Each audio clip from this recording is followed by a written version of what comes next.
Good morning. Basa tayo natin KJV Bible. Pakisabayan ako. Daily reading plan. May 4, 2022, Day184 to Kings chapter 5 up to chapter 8. Basa.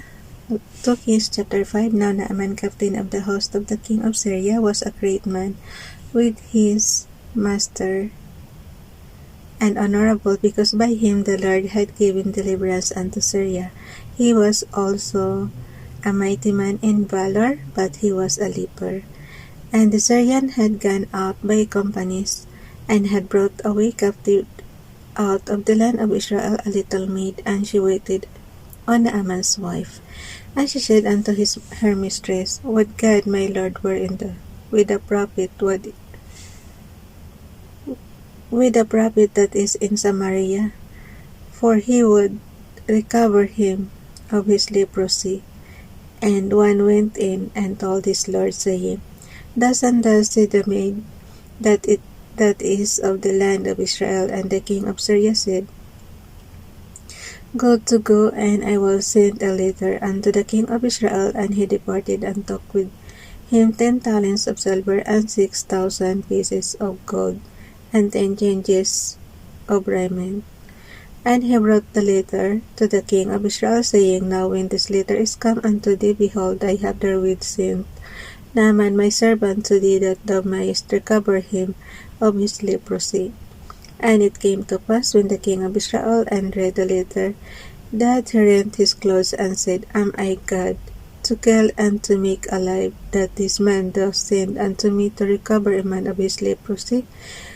Wherefore consider, I pray you, and say, how he seeketh a quarrel against me. And it was so, when Elisha the man of God had heard that the king of Israel had rent his clothes, that he sent to the king, saying, Wherefore hast thou rent thy clothes? Let him come now to me, and he shall know that there is a prophet in Israel. So Naaman came with his horses and with his chariot, and stood at the door of the house of Elisha.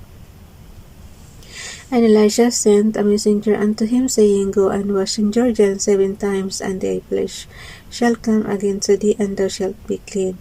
But Naaman was wroth, and went away, and said, Behold, I thought he will surely come out to me, and stand and call on the name of the Lord his God, and struck his hand over the place, and recovered the leper.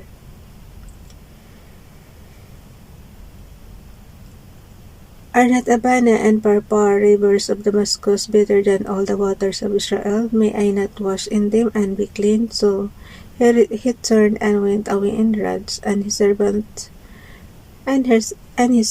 came near and spake unto him, and said, My father, if the prophet had bid thee do some great things, wouldest do not have done it? How much rather then, when he said to thee, Wash and be clean? Then went he down and dipped himself 7 times in Jordan, according to the saying of the man of God. And his flesh came again like unto the flesh of a little child, and he was clean. Oh, yung tubig sa Jordan nakakagaling, guys, ng leprosy. And he returned to the man of God, he and all his company,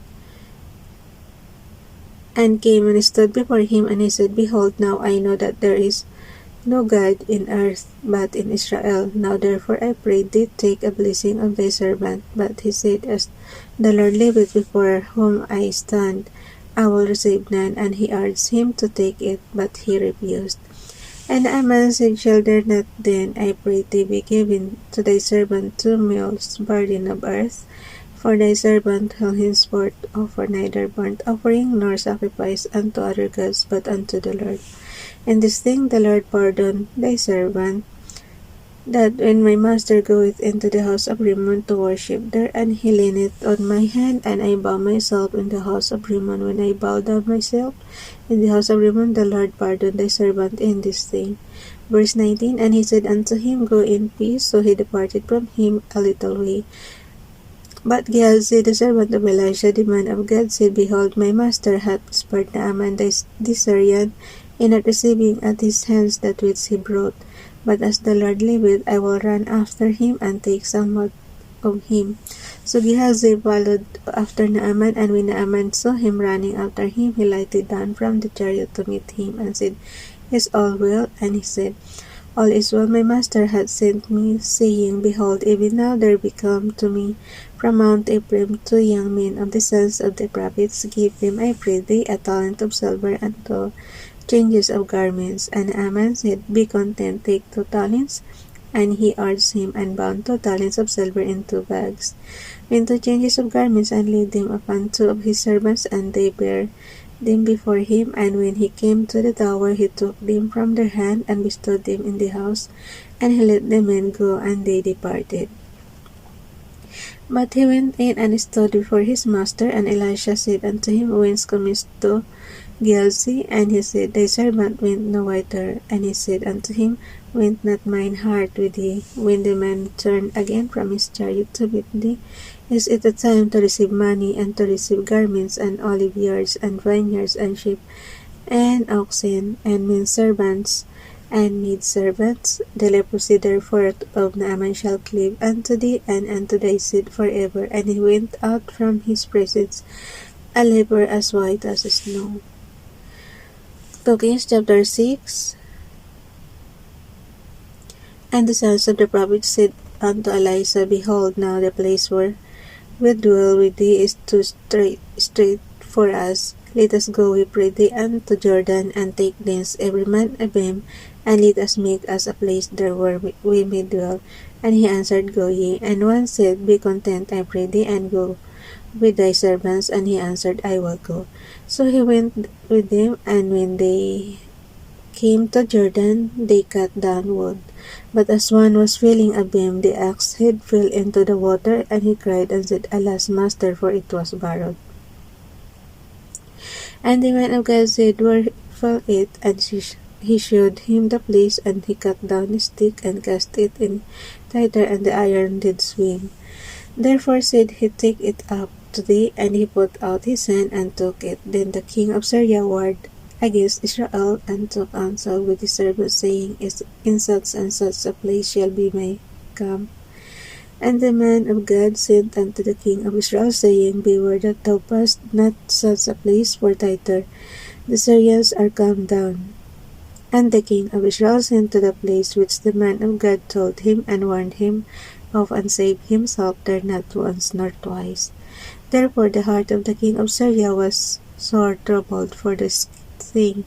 And he called his servants, and said unto them, Will ye not shew me which of us is for the king of Israel? And one of his servants said, None, my lord, O king, but Elisha the prophet that is in Israel telleth the king of Israel the words that thou speakest in thy bedchamber. And he said, Go and spy where he is, and that I may send and fetch him. And it was told him, saying, Behold, he is in Dothan.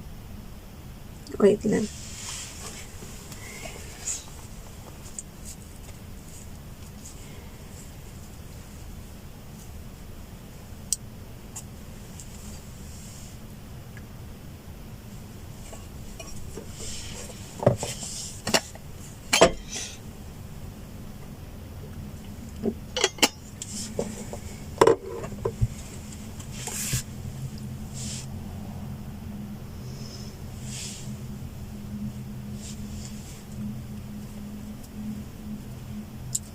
Verse 14. Therefore sent he thither horses and chariots and a great host, and they came by night and compassed the city about. And when the servant of the man of God has risen early and gone forth, behold, an host compassed the city both with horses and chariots. And his servant said unto him, Alas, my master, how shall we do?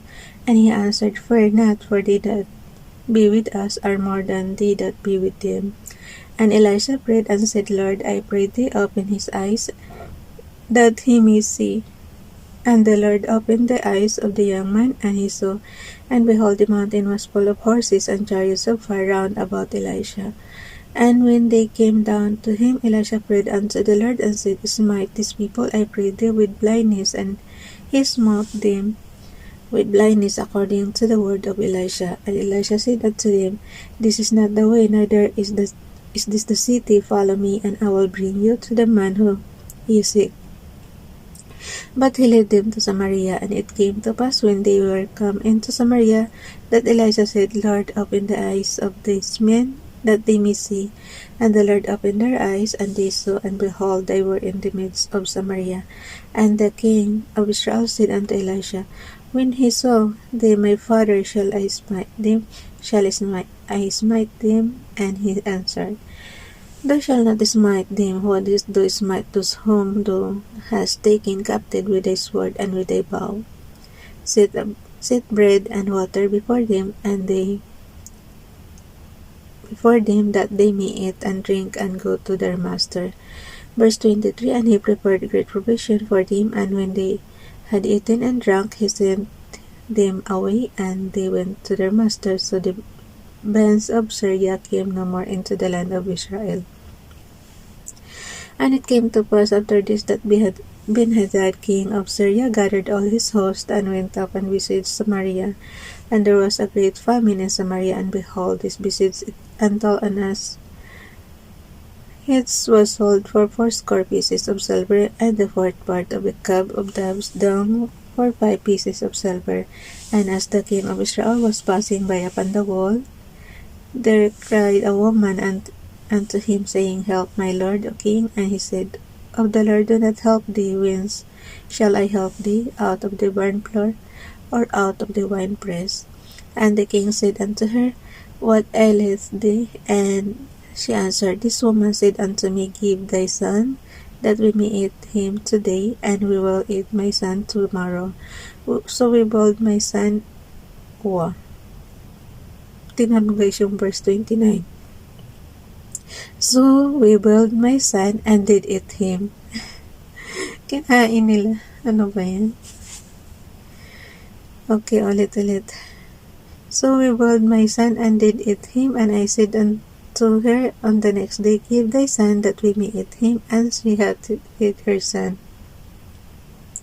And it came to pass, when the king heard the words of the woman, that he rent his clothes, and he passed by upon the wall, and the people looked, and behold, he had sackcloth within upon his flesh. Then he said, God do so and more also to me, if the head of Elisha the son of Shaphat shall stand on him this day. But Elisha sat in his house, and the elders sat with him, and the king sent a man from before him. But ere the messenger came to him, he said to all the elders, Say ye how the son of a murderer had sent to take away mine head? Look, when the messenger cometh, shut the door, and hold him fast, and the door is not the son of his master's feet behind him. And while he yet talked with him, behold, the messenger came down unto him, and he said, Behold, this evil is of the Lord. What should I wait for the Lord any longer? 2 Kings chapter 7. Then Elisha said, Hear ye the word of the Lord.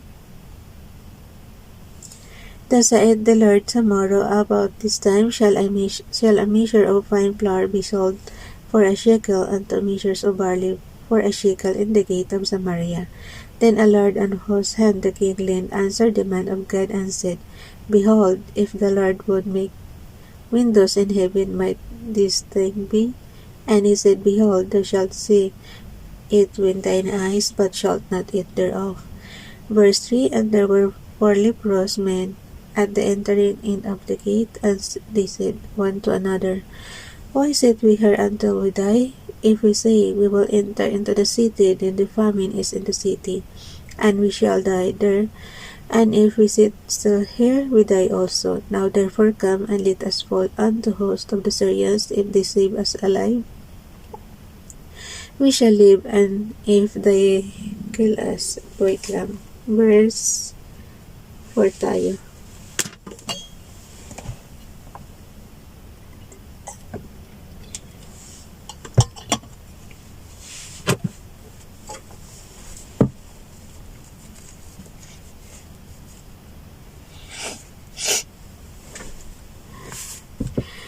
Nung gaan na yung ilong ko.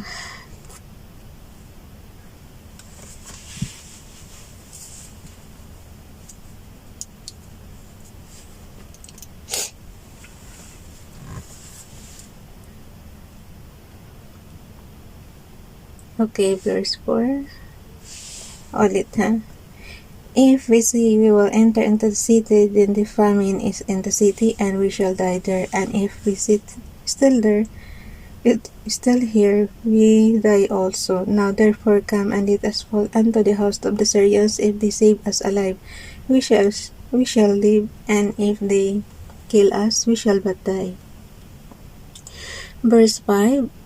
And they rose up in the twilight to go unto the camp of the Syrians, and when they were come to the uttermost part of the camp of Syria, behold, there was no man there. For the Lord had made the host of the Syrians to hear a noise of chariots and noise of horses, even the noise of a great host. And they said one to another, Lo, the king of Israel hath heard against us the kings of the Hittites, the kings of the Hittites, and the kings of the Egyptians to come upon us. Wherefore they arose and fled in the twilight, and left their tents, and their horses, and their asses, even the camp as it was, and fled for their life. And when the sleepers came to the uttermost part of the camp, they went into one tent, and did eat and drink, and carried thence silver and gold and raiment, and went and hid it, and came again and entered into another tent, and carried their thence also, and went and hid it. Then they said one to another, We do not well. This day is a day of good tidings, and we hold our peace. If we tarry till the morning light, some mischief will come upon us. Now therefore come, that we may go and tell the king's household. So they came and called unto the porter of the city, and they told them, saying, We came to the camp of the Syrians, and behold, there was no man there, neither voice of man, but horses tied, and asses tied, and the tents as they were. And he called the porters, and they told it to the king's house within. And the king arose in the night, and said unto his servants, I will now show you what the Syrians have done to us. They know what we be hungry. Therefore are they gone out of the camp to hide themselves in the field, saying, When they come out of the city, we shall catch them alive, and get into the city. And one of the servants answered and said, Let some take, I pray thee, 5 of the horses that remain, which are left in the city. Behold, they are as all the multitude of Israel that are left in it. Behold, I say they are even as of the multitude of the Israelites that are consumed, and let us in and see. They took therefore 2 chariot horses, and they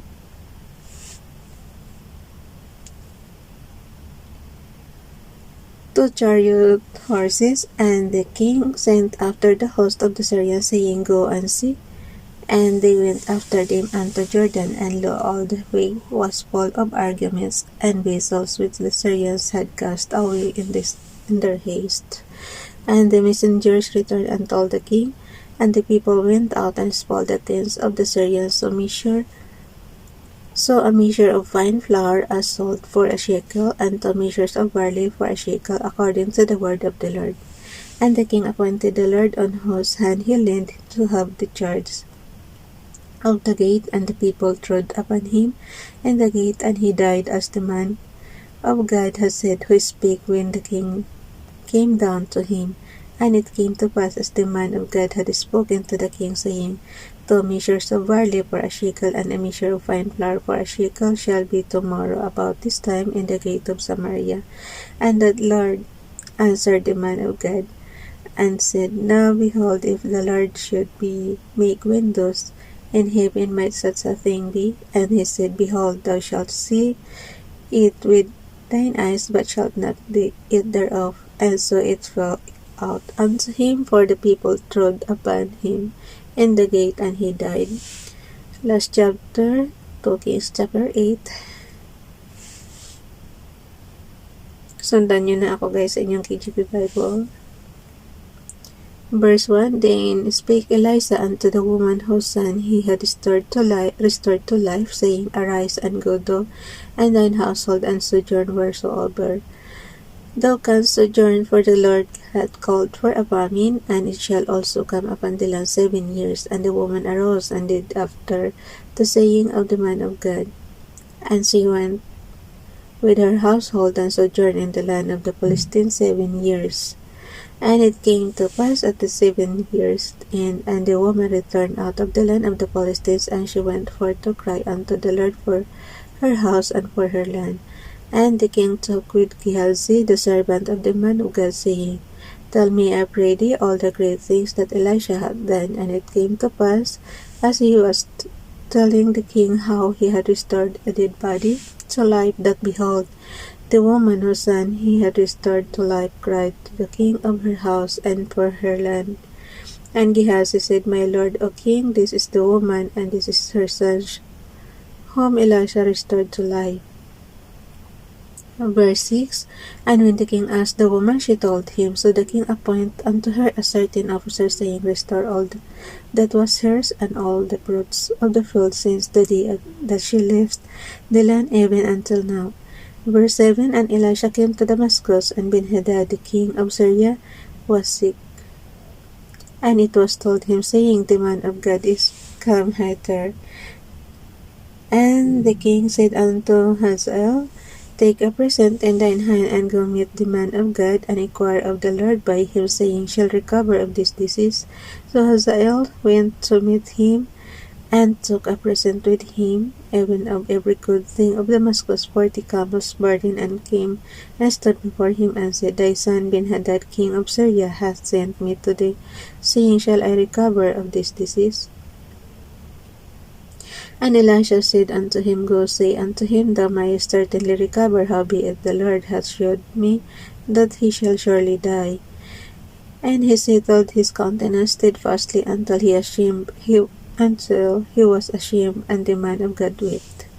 And Hazael said, Why weepeth my lord? And he answered, Because I know the evil that thou wilt do unto the children of Israel, their strongholds, with thou set on fire, and their young men with the slay with the sword, and with dash their children, and rip up their women with child.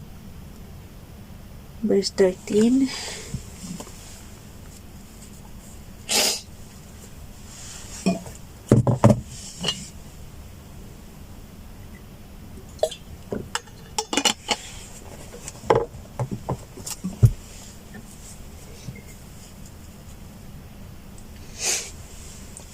Paano kasi magdamag tayong not enough clothes yung suot natin kagabi, kaya yun, pagising nadali na naman. Verse 13 tayo.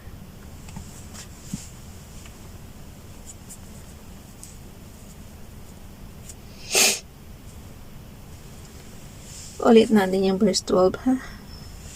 And Hazael said, Why weepeth my lord? And he answered, Because I know the evil that thou wilt do unto the children of Israel, their strongholds with thou set on fire, and their young men with thou slay with the sword, and wilt dash their children, and rip up their women with child. And Hazael said, But what is thy servant a dog that he should do these great things? And Elisha answered, The Lord hath shewed me that thou shalt be king over Syria. So he departed from Elisha, and came to his master, who said to him, What said Elisha to thee? And he answered, He told me that thou shouldest surely recover. And it came to pass on the morrow that he took a cloth, and dipped it in water, and spread it on his face, so that he died, and Hazael reigned in his stead.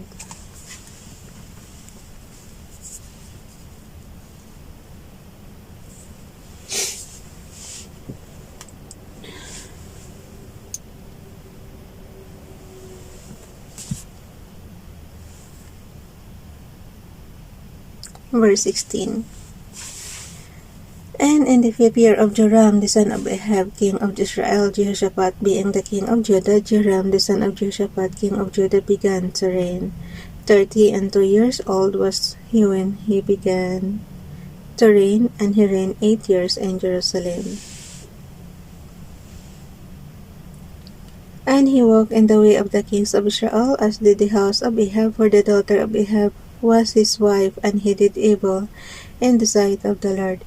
Yet the Lord would not destroy Judah for David his servant's sake, as he promised him to give him always alive, and to his children.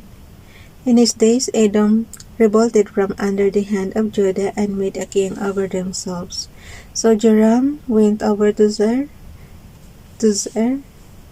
and all the chariots with him, and he rose by night, and smote the Edomites which compassed him about, and the captains of the chariots and the people fled into their tents. Yet Edom revolted from under the hand of Judah unto this day. Oh, tingnan nyo guys yung verse 22. Yet Edom revolted from under the hand of Judah unto this day. So, ibig sabihin hanggang ngayon. The Libnah revolted at the same time, and the rest of the acts of Joram and all that he did are they not written in the book of the Chronicles of the kings of Judah. And Joram slept with his fathers and was buried with his fathers in the city of David, and Ahaziah his son reigned in his stead. In the 12th year of Joram the son of Ahab king of Israel did Ahaziah the son of Jehoram king of Judah begin to reign. 22 years old was Ahaziah when he began to reign, and he reigned ang bata pa. Oh. Kung sa bagay may nabasa nga ako, 7 years old lang ba yun? Naging king na rin siya. 20 years old was Ahaziah when he began to reign, and he reigned 1 year in Jerusalem, and his mother's name was Athaliah, the daughter of Omri, king of Israel. And he walked in the way of the house of Ahab, and did evil in the sight of the Lord, as did the house of Ahab, for he was the son-in-law of the house of Ahab.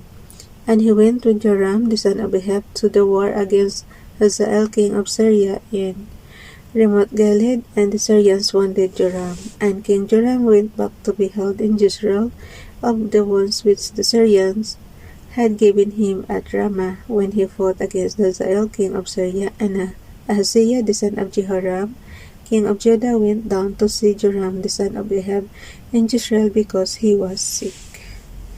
So that's it. Hanggang chapter 8 lang tayo. Sobrang haba. Bye everyone. God bless.